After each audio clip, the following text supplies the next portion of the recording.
त्यामुळेच किरण गाव सोडून गेला. आता शहरात जाऊन काहीतरी छोटी मोठी पेंटिंगचे कामं करून पोट भरतोय कसं तरी. आणि हे सगळं काय तर आमच्या वडिलांच्या पागलपणामुळं. हो का?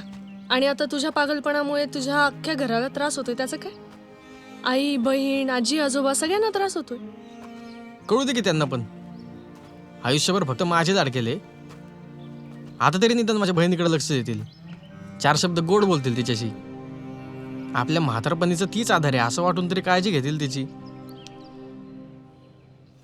आणि थँक्यू. का? मला का? ज्या दिवशी तुम्हाला नाही म्हणली त्या दिवशी माझी अक्कल ठिकाणावर आली. नाही म्हणू तर काय म्हणू? आणि कोणाला हो म्हणू? तुझ्या या गाडीला का तुझ्या वडिलांनी बांधलेल्या बंगल्याला?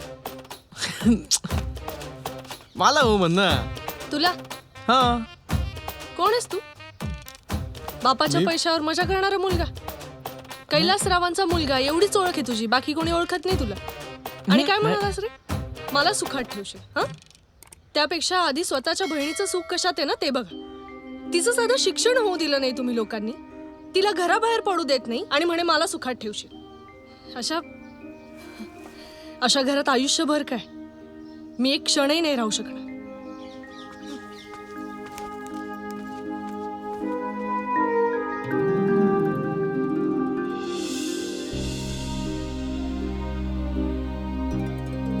तुझी बहिणीबद्दलची तळमळ कळते मला,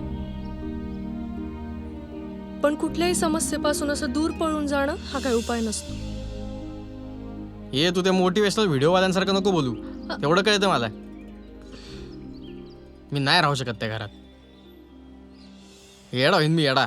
हो, आणि असं बाहेर भटकून लई शाणा होणार आहेस ना. हे बघ मी काय सांगते, काही गोष्टी वेळच्या वेळी विसरून गेलेल्या बऱ्या असतात. नव्याने सुरुवात करायची असते. त्या किरणला विसरण्याशिवाय काही पर्याय नाही. स्वाती नाही विसरू शकणार किरणला. ते दोघंही एकमेकांना विसरू नाही शकत. त्यांचं लय प्रेम आहे का एकमेकांवर. त्या दोघांचं लग्न व्हावं एवढी एकच इच्छा आहे माझी. पण आमचे वडील ही एक गोष्ट माझ्या मनाप्रमाणे होऊन देत नाहीत.